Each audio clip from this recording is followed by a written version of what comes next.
Okay, I have come to one of Copenhagen's historical landmarks. This is the Nyboder Minster, and my pronunciation sucks, but basically it means the new small houses. So, yeah, that is an old accordion, but the lady who runs the museum, which is only open Sundays for 3 hours, which I guess makes sense, people have lives, but she walked me around and showed me a lot and told me a lot about it. This was built by King Christian IV, I believe, in the 1600s, and he had designed housing for the naval officers because if they didn't have a permanent place to stay, they would just go wander around basically and live with other naval officers in other towns wherever they were sailing to, and he wanted to have them centralized. So he commissioned and built, or had built, multiple apartments for people, and this is the recreation of one. It is this room, the green one that I'm standing in, was the living room, and it was originally for one family, but it was later divided by a wooden wall in the middle. I'm assuming like right about that joist or so, or maybe in the middle of these two joists, but yeah.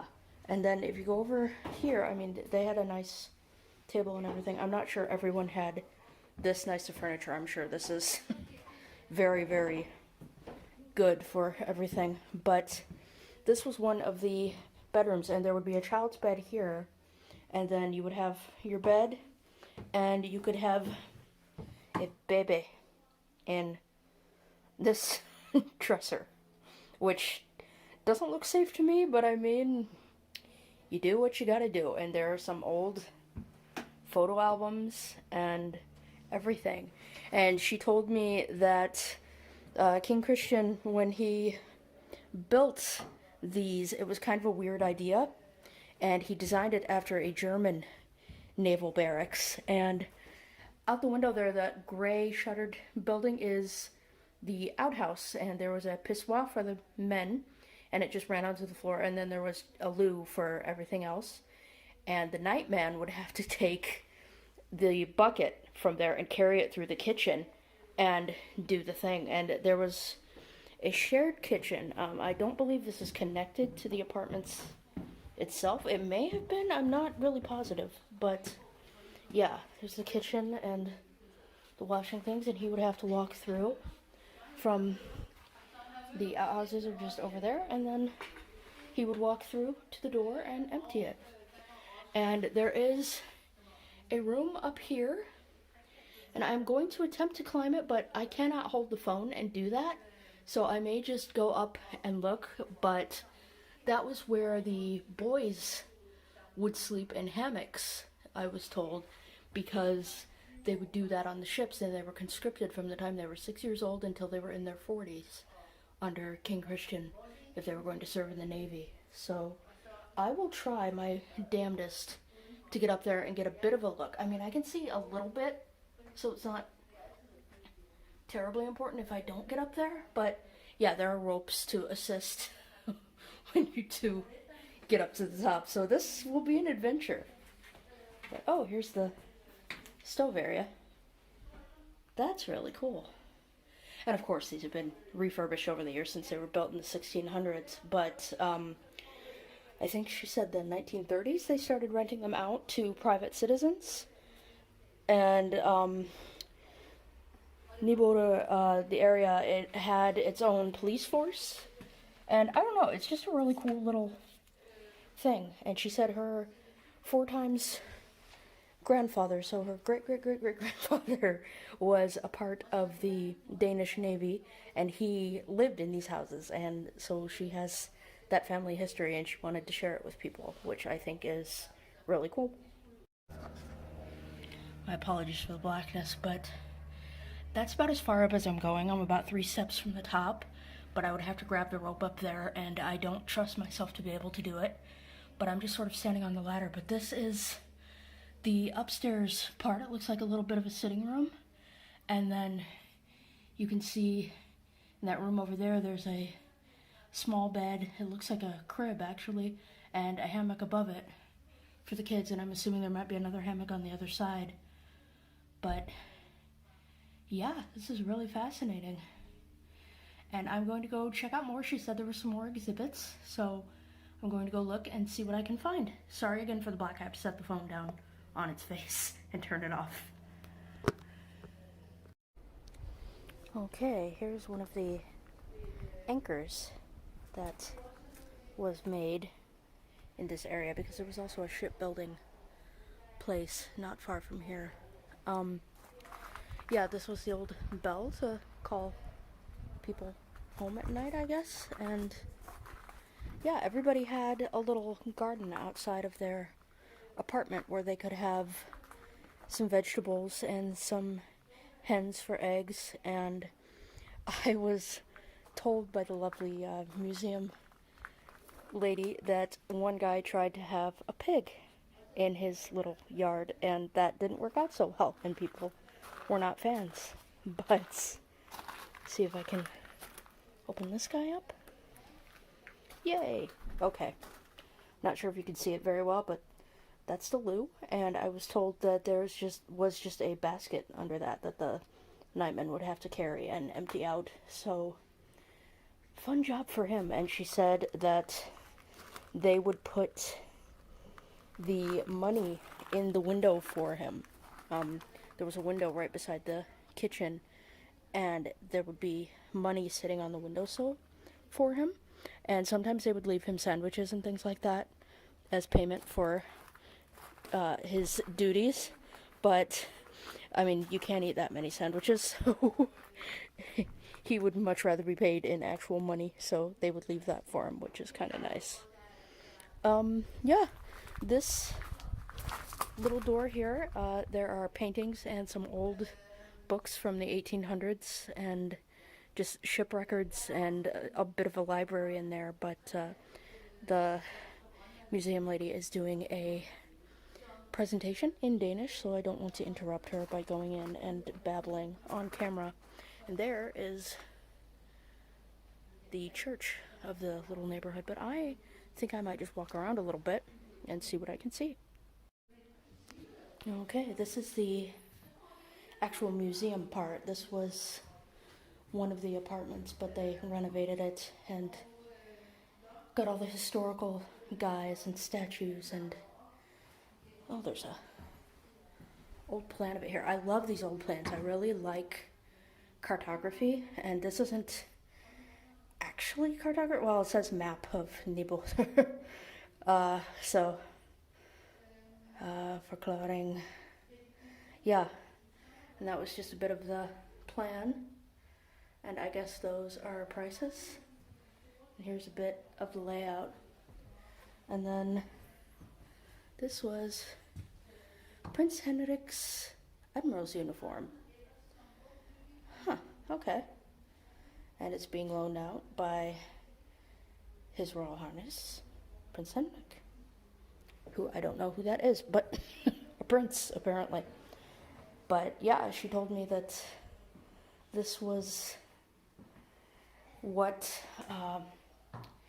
King Christian made, and it's just a little like mini diorama type thing, but the street names were fun. Like he made, I'm not sure if you can even see it, but there's an Elephant Street and a Tiger Street, a Leopard Lane, Cat Street, and then there's a Unicorn Street up there somewhere, so that's fun. But yeah, when this was built, originally in the 1600s, it was a very undeveloped area, so King Christian was able to build what he wanted, basically. And this is a picture of it. I'm not sure if this is today, but it looks relatively recent. And that's the row houses, so I might walk outside and look around and see what I can find.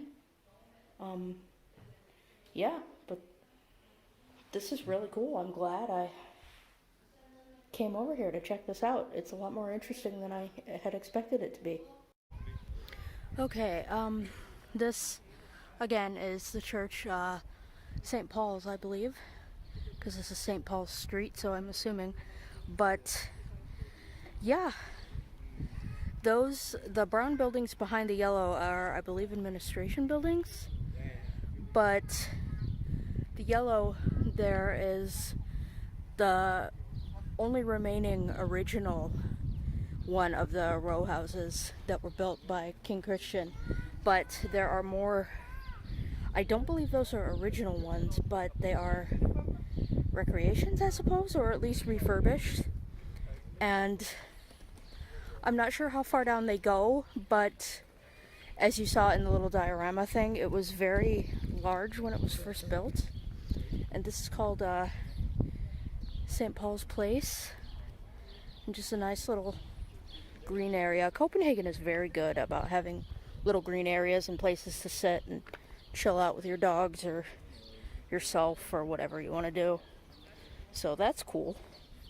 But it's kind of hard to walk around over here for me because, I mean, obviously I've got the cane and these are cobblestones. And when the cane gets in the cracks, it's sort of, yeah, it's not the easiest thing to walk around in, but, you know, we make do. There's a really old light pole, I think, but pretty awesome. But yeah, this is really cool. Again, I'm not sure how far this continues. I mean, they were row houses, so I'm assuming they went on for pretty far, but I don't know now what they do. So that's a thing, but guess I'll just walk over here and see what I can find. Oh, this is nice. Little communal city farming of some plants. I can't tell what they are, but I'm assuming there are some veggies in there, which is always a nice thing to have. It's the beginning of May right now, and the weather is just gorgeous. It's like maybe 65 Fahrenheit, maybe like 16, 17 Celsius, possibly, I don't know. But yeah, there's another house, and kind of a yellow one that just goes on a bit further. Let's see, to get back to my metro stop, I just keep going this way anyway, so may as well see where it goes. Because I don't think it continues past the building the museum was in. It might, but no, I think this might be the end of the line for the row houses. And that was probably like an administration building at one time. But these are still rented out, these apartments, to military personnel and to people that work in the administration of them, I believe. So that's kind of cool. And forgive me, it's hard to navigate with the phone and the cane and all that stuff. But yeah, see, this goes down quite a ways. So yeah, it's pretty cool.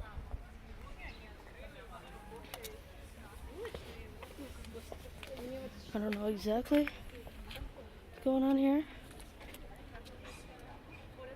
Oh, it's just a name thing of people that live here. So that's cool.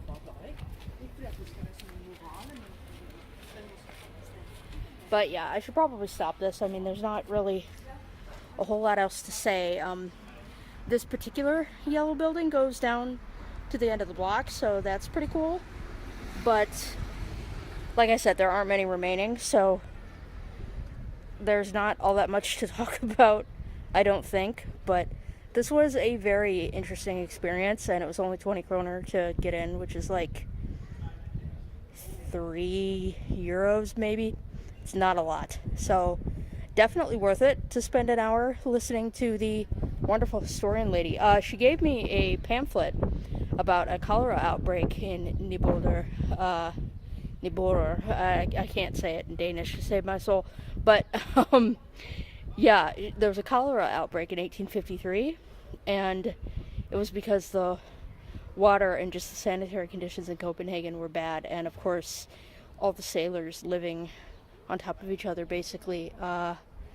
It got a little bit dicey, so they kind of changed the water supply, and they built a new meatpacking district, which is actually where I stayed when I first moved to Copenhagen. My hostel was in that part of town, so that was pretty cool.